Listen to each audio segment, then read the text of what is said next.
People doing extraordinary things to help others. If he didn't do what he did, we would have died. Heroic acts that have sometimes meant the difference between life and death. And he was just crying, "Don't let me die, don't let me die, save me, save me." Amazing acts of courage. It was just a natural reaction. This guy needs help. Captured on dash cams, CCTV, and mobile phones.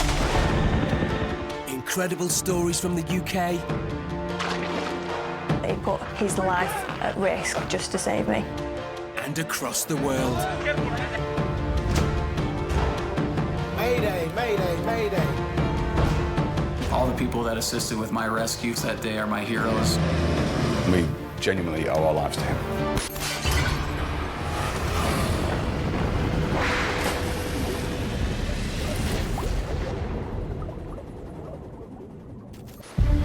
Today on Saved on Camera. Two friends on holiday in Kenya face disaster as their fishing boat sinks.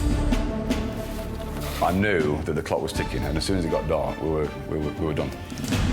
It was terrifying. In Alabama, USA, a skydiving student in a panic spins out of control, endangering his and the instructor's lives. He kind of just pushed off the plane without actually stepping off the plane. It immediately sent us all onto our backs.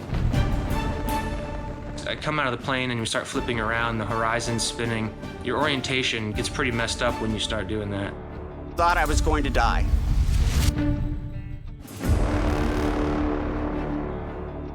In the UK's Lake District, a climber makes a wrong move, causing him to take a fall. Smacked into the cliff 20 feet below. Having injured his foot, the only way to rescue him is by helicopter. But there's a problem. The helicopter pilot started saying, "This is a really windy night. I'm really struggling." And in London, a fire has started in the middle of the night in a block of flats. He was shouting and screaming that his friend was trapped in a flat across the road. It was a basement flat and it was on fire. The residents are all asleep. Just get out. They need to get them out, and quickly. Mayday, mayday, mayday. 10 miles off the coast of Mombasa, sinking. A dream trip for two men turns into their worst nightmare. Mayday, we're going down, we're going down, we're going down. We're essentially dead in the water. Miles from shore in the Indian Ocean, with no means of communication and darkness falling, they must try to hang on until help arrives. I've never felt so helpless in my life. What happens if nobody comes? We're going to die.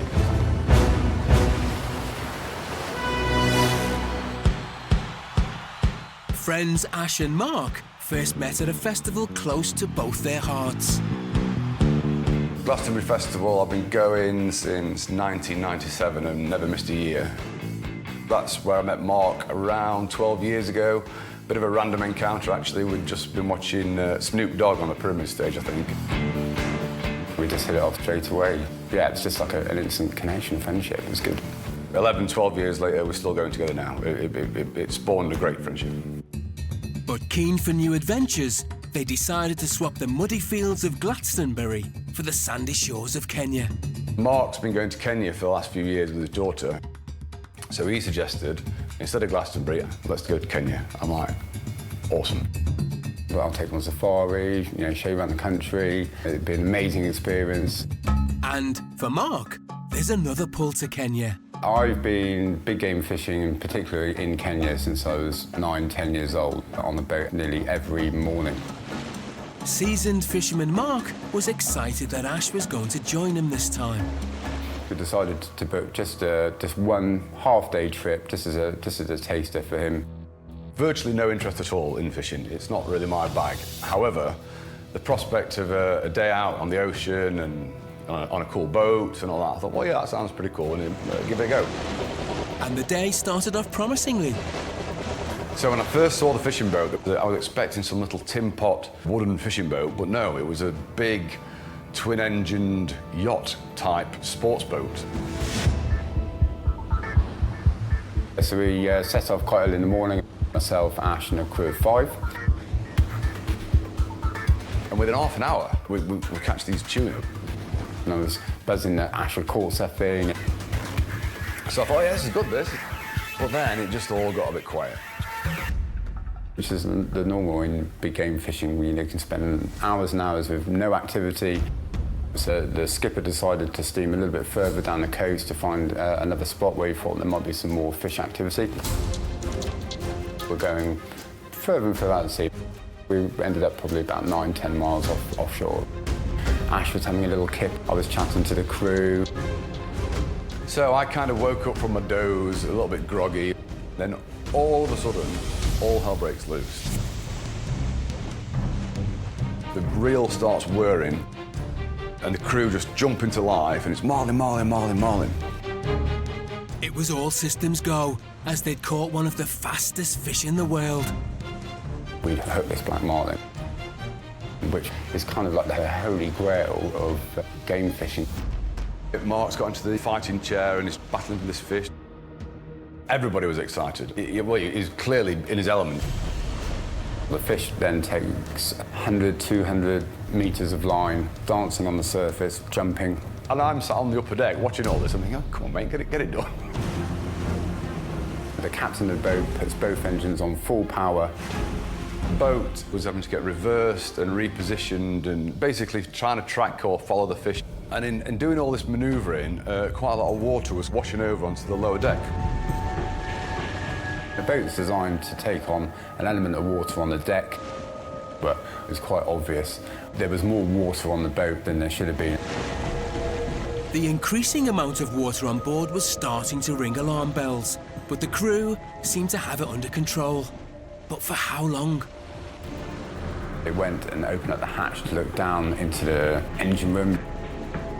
And when they came up, you know, there was a clear look of concern on their faces. The water was rising faster than they could bail it out, and panic was starting to set in. At the back of the boat's going under.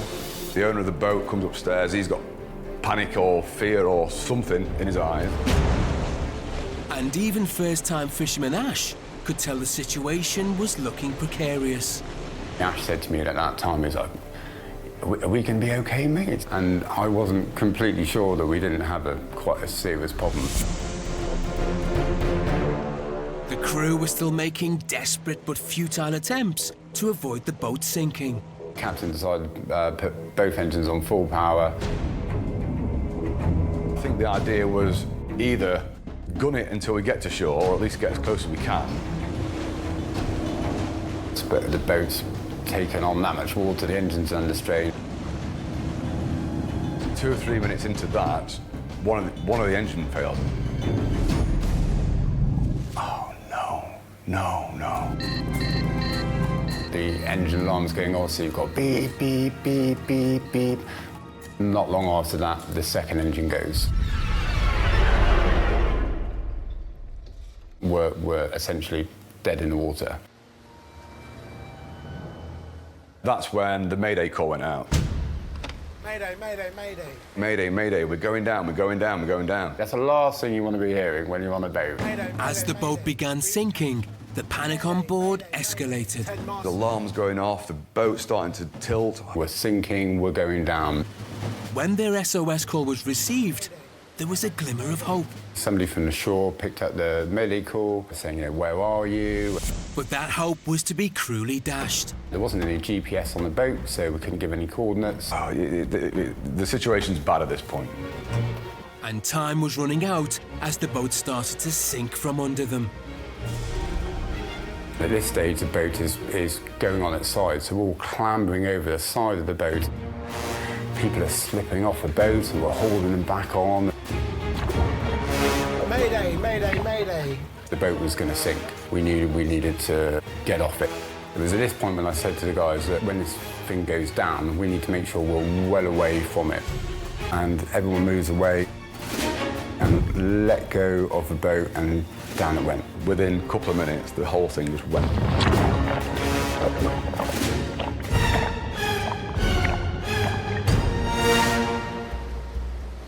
Later, miles from shore and with no help in sight, fear takes hold of the men. I said to Ash, don't mention the S word. Then it's spelled out S-H-A-R-K. It was harrowing times, man. In America, a man learning to skydive goes horribly wrong. I thought I'd lost both instructors, and the rules of skydiving is lose one, continue with the skydive, lose two, pull. His actions done in panic make everything worse. When he pulled out the pilot chute to deploy the parachute, it went around Jason's neck.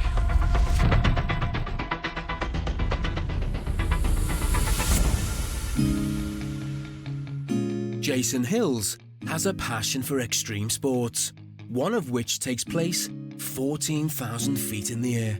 I love skydiving. It's freedom. I don't think about anything else but just what I'm doing at that moment. Everything leaves my mind. It's kind of like my therapy. Jason chose a center in Alabama to make his 4th ever skydive. Instructors Sam and Stephen were there to prepare him. It's usually not a problem teaching somebody on the ground, but when you get up in the air and there's the stress and the sensations and the noise, and it's almost like fight or flight, and they're just they're worried about surviving. As they reached 14,000 feet, Jason's fears had heightened. As soon as it got to altitude, it became real when that door opened. The jump is supposed to be, you exit the plane with 2 instructors holding on to you. The student's supposed to give us a count, like a 1, 2, go. And we got the 1, 2, go, but he never really went. He kind of just pushed off the plane without actually stepping off the plane. And once that happened, it just kind of got a little weird from there. It was like I was pulled out of the door and almost thrown over the top of Jason. The unique situation in this one is he was upside down like immediately out the door. Usually, they flip over as we're going out. I come out of the plane and you start flipping around, the horizon's spinning. Your orientation gets pretty messed up when you start doing that. With the clock ticking, the instructors must get this dive under control. But in the chaos, the worst happened. I opted to let go because Stephen, he seemed to be more in control than I was. I thought that I was the one that was supposed to let go. After I let go, I realized that no one was holding on to Jason. I knew I had lost Stephen, I knew I had lost Sam, and I was alone in the air.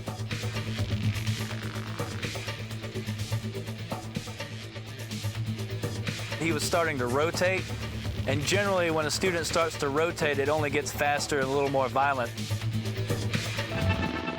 I thought I'd lost both instructors, and the rules of skydiving is lose one, continue with the skydive, lose two, pull. Due to Jason's orientation, when he pulled out the pilot chute to deploy the parachute, it just went through the middle of them and then around Jason's neck. When it was wrapped around my neck, I thought I was going to die. His instructors had only seconds to react before the main parachute would open and likely strangle Jason. When the pilot shoots out, the parachute's right behind it. I was just trying to make sure to get the lines out from around his neck before the parachute came out.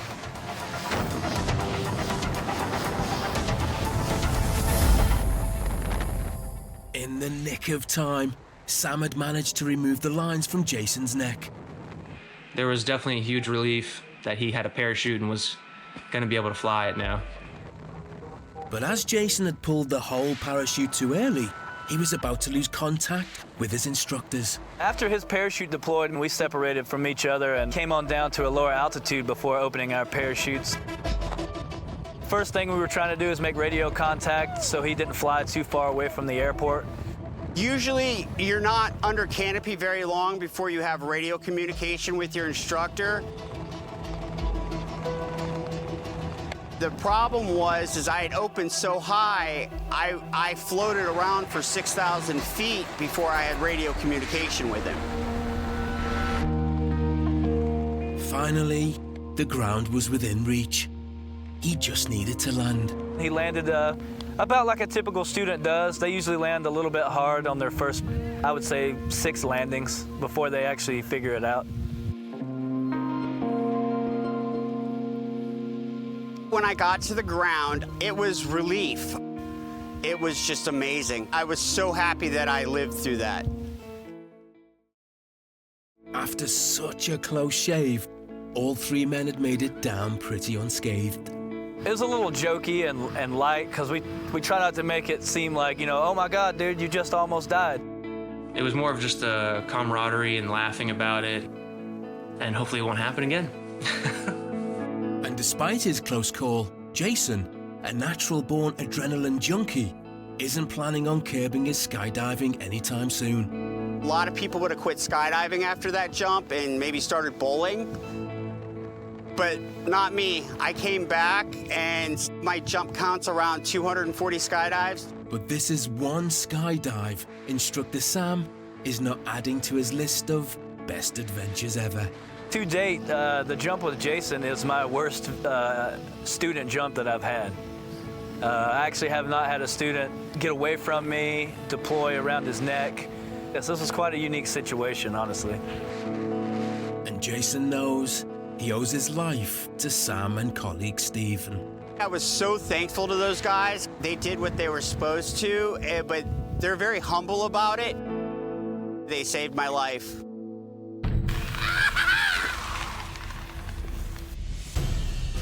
Earlier, we saw 2 friends stranded in the Indian Ocean. Mayday, mayday. After the boat they chartered for their fishing boat sank.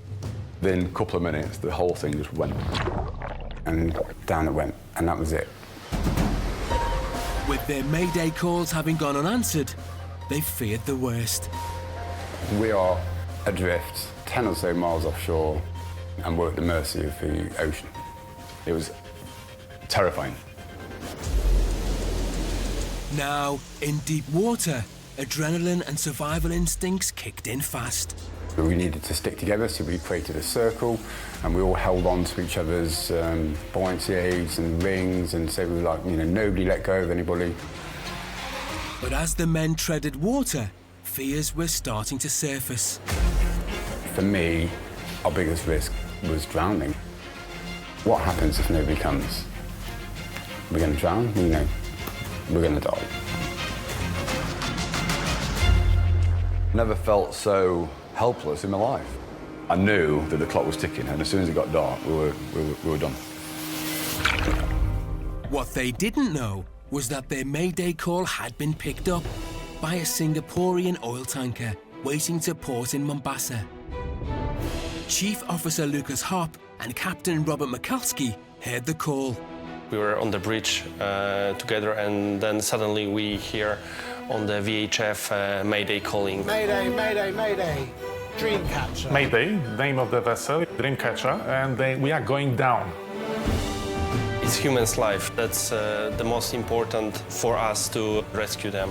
And then we start looking around to try to find them.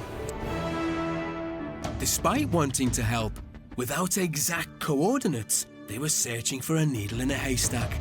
It's a very large area to search for. So it is very, very big problem to find the vessel. Back with the men, drowning wasn't the only worry for the group left floating in the open ocean. There was a point where I said to Ash, don't mention the S word. And I thought he meant shipwreck. And then he spelled out S-H-A-R-K, shark. And I'm like, what on earth have you said that for? Because I'd never even crossed my mind at all about sharks in the water until he said that. And of course, once he said that, that's all I could think about. So that was going to, you know, be a concern, especially after it got dark. I became very aware of how much I was paddling my feet, treading water, and I made a conscious effort to minimize my movement. We observed some fishing boats. We have binoculars, and the distance was about 8 miles. The vessel was capsizing. The swell was incredible, really. 3, 4, 5 metres at a time. All you could see was a wall of ocean. It was unbelievable, unbelievable. So you're scanning the coastline. On the horizon, we could see a ship. Finally, they had a glimmer of hope. All our focus was on this vessel. What if it just keeps going? What if it hasn't seen us? What if it just sails past us? Because I knew that that was pretty much our only chance. Nobody else would come in, and if this tanker doesn't stop, we're done. And we just watched it about 40 minutes of heading towards us, but not directly to us, but heading in our direction. Anyway, it was difficult to see. We could see only heads. We could see only heads in the water. And I guess it got to about half a mile away from us, and then it just stopped in the water. And it sat there for what seemed like an eternity, with nothing happening at all. It was harrowing times, man. Finally, the ship's lifeboat was on its way, and the wait looked to be over. We lowered the boat, and in about 5 minutes, we were very close to the people in the water. Then I swam out, got the rope, and then took that back to the crew, and then we all ultimately pulled ourselves up on the rope. We just start pulling them to our lifeboat to pick them up on board. As the nightmare came to an end, Ash was overwhelmed as he stepped onto the lifeboat. I looked up, and the guy piloting the boat, Chief Officer Hop, looked down at me. I said to him, now you're safe. So all the adrenaline and everything else just left my body, and I just absolutely crumbled. Yeah, he looks happy that he's on the boat now. And that was it. It was the most amazing feeling. But there was one last challenge they had to face. Picking up survivors from the water was only the first part of the rescuing operation. When they came alongside the vessel, it was the second part, which was also very difficult because of swell and state of the sea.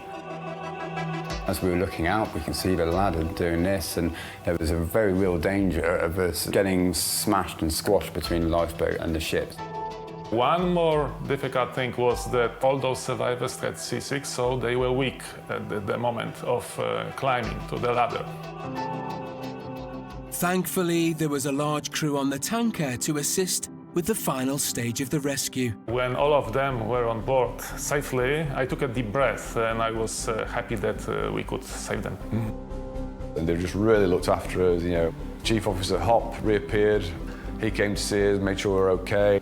Lots of crew members were coming up and asking if they could take our photos. They've been involved in quite a major rescue operation, and they wanted to come and see who they'd plucked out of the ocean.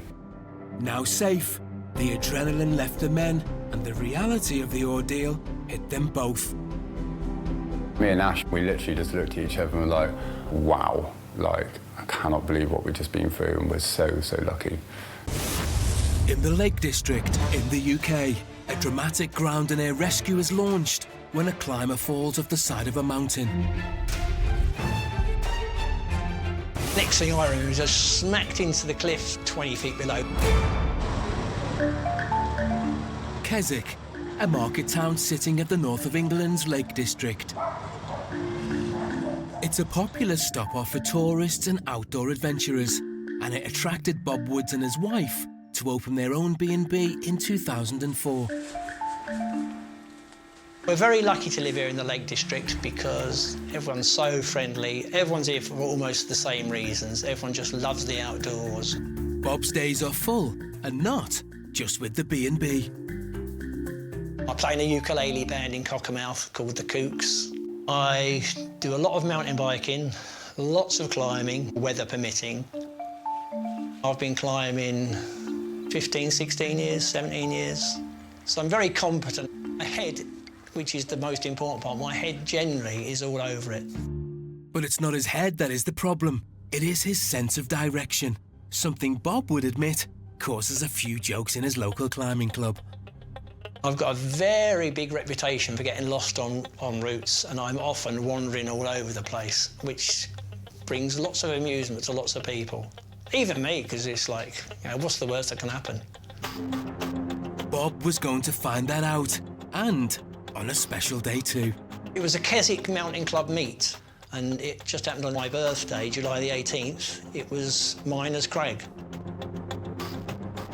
Miners Crag is over on the Newlands Valley, so it's quite remote. It's not so well climbed, so there's lots of stuff where there's never been grabbed hold of before. The climbers divided into pairs. Having started with a relatively easy climb, Bob and his partner Dave decided to take it up a notch. Harler is hard, very severe, but we were warmed up and we're both quite competent, so off we went. The first part was really straightforward and I led it very comfortably. Their first position, known as a pitch, they'd successfully climbed, and it was Bob's partner Dave who took the second ascent. He went up maybe 15 feet-ish, and he said, "Oh, blimey, this feels a lot harder, Bob. Do you fancy having a go?" And I got 15 feet above Dave, and I said, I put a bit of gear in. A cam is like a little device. You push a little sort of lever on the end of it, and it gets smaller. And then when you feed it into the crack, then it just gets wider in the crack and hopefully holds. And I clipped it and I said to Dave, if I fall on this, there's no way on earth this is stopping me going anywhere. I moved up past it and I just reached up my left hand to quite a small crimp, put my fingers on it, and it just all collapsed underneath my fingers, and then I fell backwards. I smacked into the cliff 20 feet below Dave. Dave is now taking my full weight, going at whatever miles per hour. Moving at that speed could drag both climbers off the crag. David put a bit of gear in, and lucky enough that held both of us. So this one tiny little bit of gear, about an inch wide in the crack, had both of us hanging on it. The pair were dangling off the cliff, and Bob knew a further fall would likely have been fatal. It was just pure rock underneath us. It was just lots of rocks. And hopefully it just been very quick. Later, things go from bad to worse. I just sort of sat for a couple of minutes, stood up, agony, sat down, stood up again stupidly. The pain was awful. Earlier, we saw friends Ash and Mark rescued following their fishing boat sinking off the coast of Mombasa.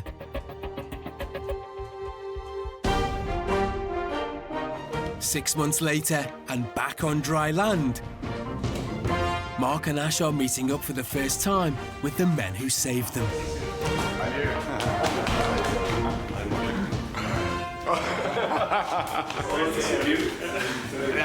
You know, Ash was sort of, it was never his kind of thing. He was like, you said this was going to be a good trip out. You know, look what's happened. I was like, oh my word. Actually, when we were still in Kenya, it wasn't so bad. Once we got home back to the UK, that's when when you see your family and all the rest, that's when the shock of it all hit more so, I think. And how thankful we are to you for, of course, of course. Saved our lives. Yeah. Literally, saved our lives.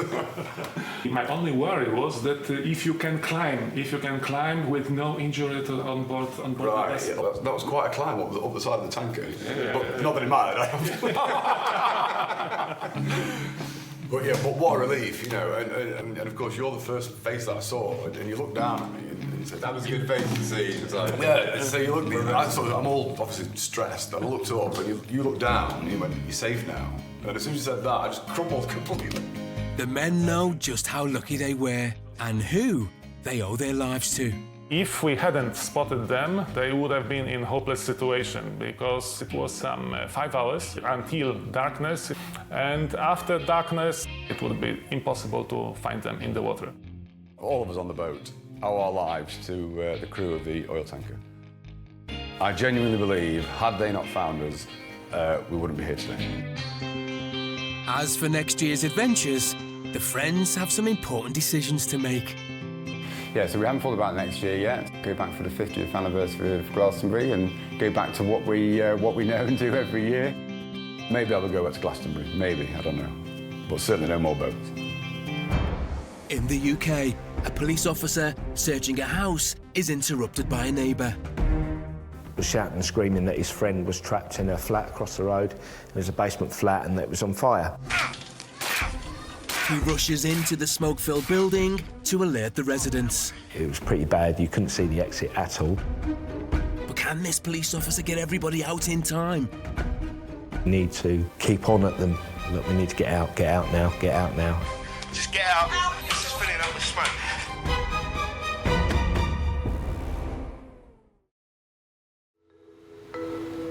PC Neil Dobson is a police dog handler and has been with the force for 22 years.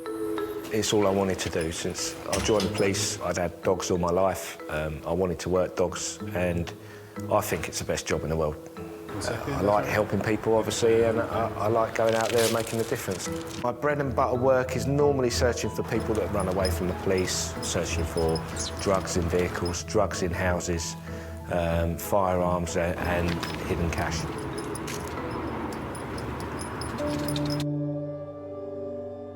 But on this night in Croydon, PC Dobson becomes involved in an emergency that's not his usual type of call-out.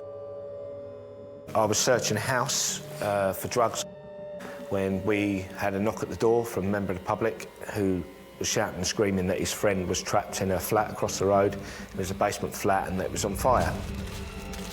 As soon as you're told there's a fire, the lives are in danger, so everything you're doing right there and then gets dropped. We came out of the address, looked across the road and saw smoke bellowing out of the windows of the flat and can hear the guy inside screaming. I've run to the back of my car to put my dog away. 3 of my colleagues have run across the road and they've managed to drag the guy out through a kitchen window. It was then that a member of the public pointed out that this basement flat was connected to flats above, which were 3 stories high. And being 1 o'clock in the morning, everyone's asleep. With thick smoke rising rapidly into the upstairs flats and residents unaware of the situation, PC Dobson races inside to raise the alarm. You don't think, you just do. It's just kind of an instinct thing. There's people in trouble, and I know that if it was one of my family members, I'd know I'd want someone to go in and help them. So at that point, you just start shouting, fire, fire, get out. Fire's growing, yeah? Just get out. And you can't really rely on them. There may be vulnerable people that can't hear, can't see, disabilities. So every single flat had to be visibly cleared. PC Dobson has to think fast to avoid potential disaster.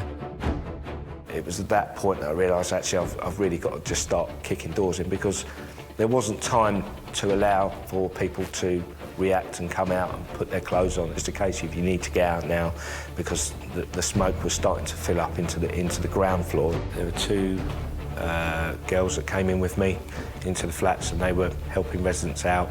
There was a mum and a baby that needed some help getting out of the flat. They were helping them. My job pretty much was the brute force of getting all the doors open.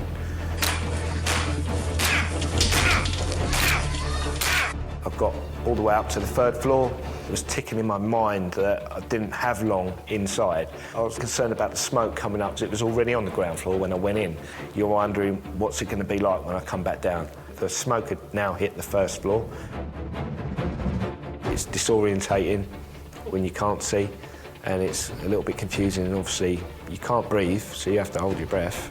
Go, I can't see. You could see probably about to sort of here. It was pretty bad. You couldn't see the exit at all. But with the smoke rising and time running out, PC Dobson gave it one last go. Tried kicking it, then we realised it was bolted from the inside. PC Dobson manages to get into the last flat and thankfully discover that nobody is home. I forced in probably about 8 to 9 doors. Yeah, and it was the final one that bust my foot. It was the fact that I was aided by a big adrenaline rush, so You don't even notice it at the time. It wasn't till probably about 2 hours after the incident that I went to get out the car and stood on my foot, and then I was like, ouch. PC Dobson guided the disorientated residents through the thick smoke towards the exit. People were standing out now on the street in dressing gowns, and you hear the fire engines coming and you realise how serious it is. Usually, it's the fire brigade who are first on the scene of a fire, so it comes as quite a surprise to Station Officer Catherine Skinner to find police officers. Normally, we will be there quicker and on scene dealing with the situation long before the police or the ambulance arrive. Although they said they had got everybody out, we needed to do a secondary sweep just to make sure, especially seeing as it would have been quite difficult to them in the smoke, and we needed people in breathing apparatus just to ensure that that was the case. Smoke was quite thick and black, and that certainly raises my blood pressure a little bit, because what I'm sending my firefighters into could be a dangerous situation. A basement's a particularly dangerous place for a fire. Quite often there's very limited ventilation, difficult to gain access. You have to go through a heat barrier descending into a basement. There is a potential for a greater loss of life. After a thorough search of the building, firefighters confirm that no residents are left inside the smoke-filled building. I was concerned when we first arrived that it would spread to neighbouring flats or the flats above, but because the crew was so quick in their attack on the fire, we did contain it to the original flat. With all residents accounted for and thinking nothing of his heroic actions, it was business as usual for PC Dobson. Basically, I came out and obviously the carnage outside of people in shock. They were treated by ambulance crews and fire brigade, and I then left the scene. So I literally went straight back into shift mode and cracked on with the rest of my shift. It's great that the police were there so early to get people out, because the smoke would have been getting worse and worse. So the earlier the occupants were out, the better. And it certainly made our lives easier knowing that we didn't have 4 floors worth of occupants to evacuate ourselves. I spoke to my sergeant afterwards and told him that I'd injured my foot. He said he'd look at my body cam footage to see how the injury took place so he could do the injury report, and then obviously he saw the whole incident take place. PC Dobson's own safety was the last thing on his mind. All I wanted was peace of mind that everybody did get out, because the smoke was that bad that I think you probably would not have survived much longer in there. Will I do it again? Yeah, 100%. Yeah, I wouldn't even think about it. To me, it's just doing my job. Boy, good lad. Good lad. Back in the UK, 2 climbers are dangling off a cliff, held on by just a tiny bit of gear. If it fails, they face certain injury or even death. It was just pure rock underneath us. It was just lots of rocks. And hopefully it's just been very quick. 10, 15 minutes later, a couple of the guys had finished the climb, they'd seen us, so they made their way across and they fixed themselves into the rock. Then they fixed themselves to Dave, and they got Dave back up onto the ledge. And they had me tied off. They just said, Bob, we're gonna have to lower you down. So they lowered me down gently to where the first place I stopped, where I could sort of like get myself really comfortable. Here, Bob realised his injuries. I just sort of sat for a couple of minutes, stood up, agony, sat down, stood up again stupidly. The pain was awful. They were going to need to be rescued, and the call came through to the Keswick Mountain Rescue Team and John Hunston. Somebody who's fallen from a crack and potentially have much more serious injuries. They might have some internal bleeding, which is always difficult to contend with on the hill. As John reached the scene, he was surprised to see a familiar face. I thought I recognised him, and Bob said to me, "Hello, John." So, "Oh, hello, Bob. What are you doing here?" It's very strange to rescue somebody that you find you know. But any catch-up between the friends would have to wait, as the question of rescuing Bob was much more pressing. The first thing they did, they assessed where I'd fallen from, what I fell on, and what parts were hurting. When he just touched my heel, it was like He said, we're not sure, it says, but it could be a broken heel. His injury would stop Bob being able to climb down, even with the mountain rescue team as his guide. The particular area that he was in was extremely broken and bouldery and unpleasant. So getting air support in that sort of situation helps enormously. We're about 3.5 hours in now. And then there's like the great big, and this great big red and white helicopters appeared, sort of like 400 or 500 feet above. Right away, there was a problem. The helicopter pilot started saying, this is a really windy night up here. I'm gonna have to try and line up into the wind. And he tried it about 4 or 5 times, and he said, this is, you know, I'm really struggling. Eventually, maybe 30 minutes later, he felt confident enough to lower his winchman down. But the elements were getting worse for the pilot. He said, it's so windy now. He said, we can't start winching you in because the wind is, you're going to start spinning. We're just going to, like, go up a little and just fly off at speed to keep the stretcher in a straight position. And I have an enduring vision of him sort of disappearing into the sunset underneath his helicopter.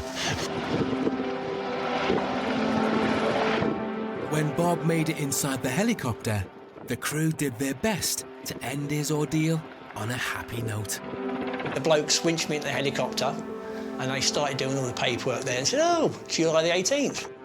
And then they started singing happy birthday to me, which was really nice, because nobody else had that day. They were the first.